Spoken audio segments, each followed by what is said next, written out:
দর্শক, পবিত্র মাহে রমজান উপলক্ষে দেশের বিভিন্ন স্থানে আলোচনা সভা ও ইফতার মাহফিল অনুষ্ঠিত হয়েছে। প্রতিনিধিদের পাঠানো তথ্যচিত্রে দেখুন ডেস্ক রিপোর্ট। নাটোরের গুরুদাসপুরে জামায়াতে ইসলামীর উদ্যোগে মাহে রমজানের তাৎপর্য শীর্ষক আলোচনা সভা ও ইফতার মাহফিল অনুষ্ঠিত হয়েছে। শনিবার বিকেলে উপজেলার নাজিরপুর আলিম সিনিয়র মাদ্রাসা মাঠে আলোচনা সভা ও ইফতার মাহফিলের আয়োজন করা হয়। অনুষ্ঠানে প্রধান অতিথি ছিলেন নাটোর জেলা জামায়াতের সহকারী সেক্রেটারি অধ্যাপক আব্দুল হাকিম।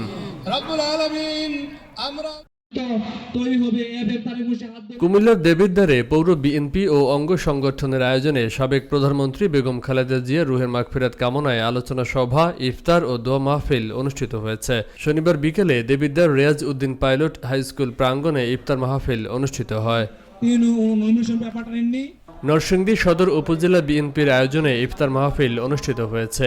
শনিবার মাধবদী এসপি ইনস্টিটিউশন স্কুল মাঠে ইফতার মাহফিলের আয়োজন করা হয়। অনুষ্ঠানে প্রধান অতিথি ছিলেন নরসিংদী সদর 1 আসনের সংসদ সদস্য খায়রুল কবির খোকন।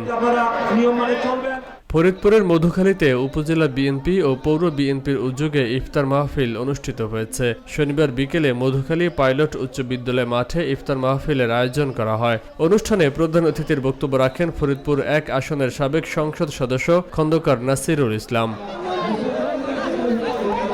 পঞ্চগড়ের দেবীগঞ্জ উপজেলা ও পৌর বিএনপির উদ্যোগে ইফতার মাহফিল অনুষ্ঠিত হয়েছে। শনিবার দেবীগঞ্জ সরকারি কলেজ মাঠ প্রাঙ্গণে ইফতার মাহফিলের আয়োজন করা হয়। অনুষ্ঠানে প্রধান অতিথি ছিলেন পানি সম্পদ প্রতিমন্ত্রী Farhad Hossain Azad.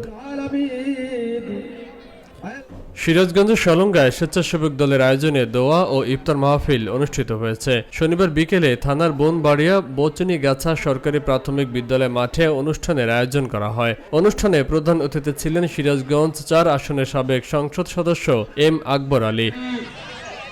Faisal Mahmud, channel S news desk.